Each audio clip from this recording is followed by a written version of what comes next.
Hi, and welcome to our brand new 30 Series Chronicles podcast, a show that's hopefully going to open your eyes to something, dare I say, supernatural happening out there that's been going on for centuries, whether we choose to believe it or not.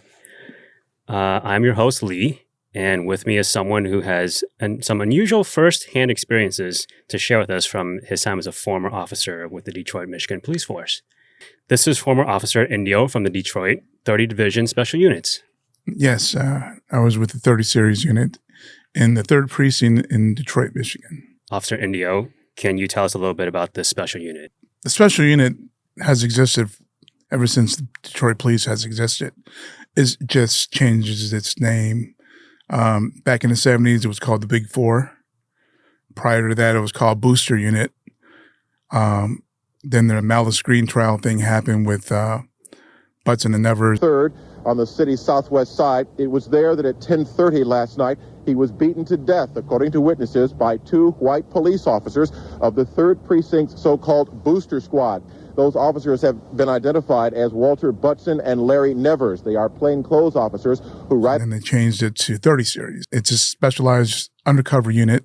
We just handled a lot of interesting calls, high felony calls and supernatural calls.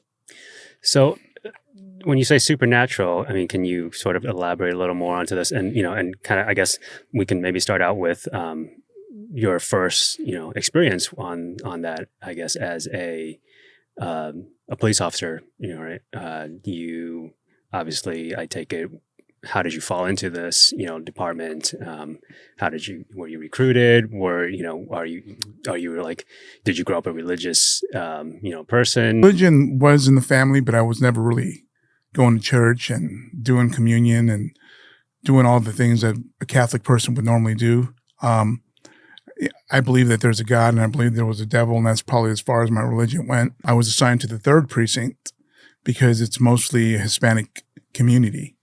And when I was assigned to the 3rd Precinct unit, I was uniformed at the time, and I was with a field training officer who you ride along with for a period of time until they feel that you're comfortable enough to sort of be set free and deal with the community. Tell us about the first experience, I guess, that led you, to joining or knowing about this, this other world out there that, that happens.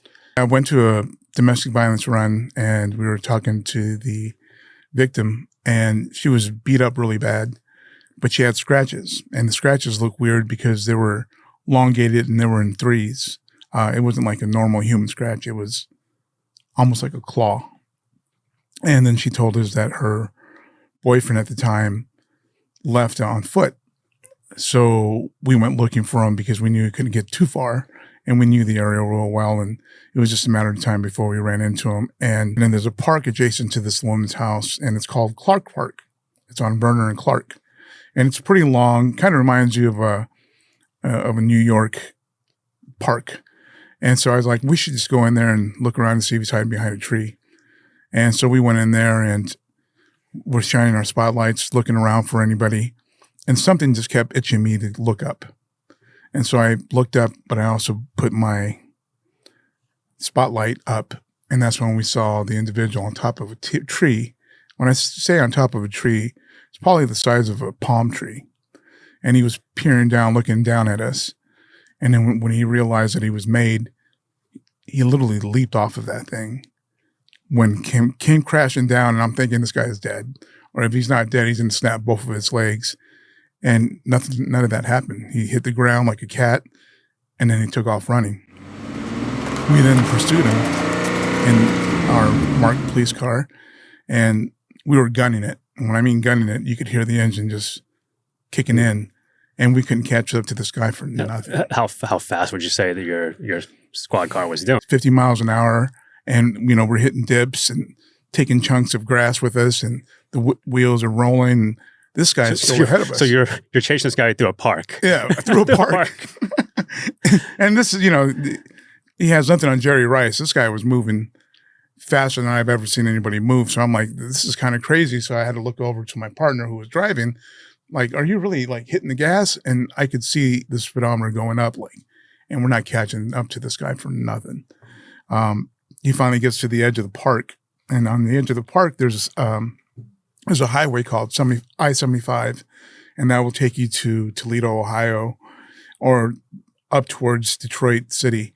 And he gets to the edge of that park where the freeway is, and it's a 8-lane highway. And, 4 lanes that way and 4 lanes coming this way.